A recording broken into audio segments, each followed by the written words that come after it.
Alexander McQueen's collection is going to the birds.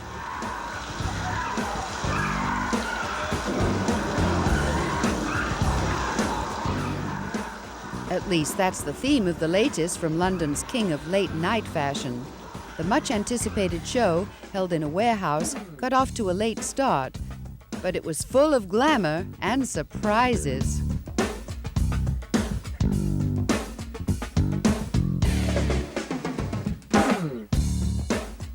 McQueen's love of tailoring comes from time spent as an assistant to two Savile Row tailors, as well as design kings Koji Tatsuno and Romeo Gili.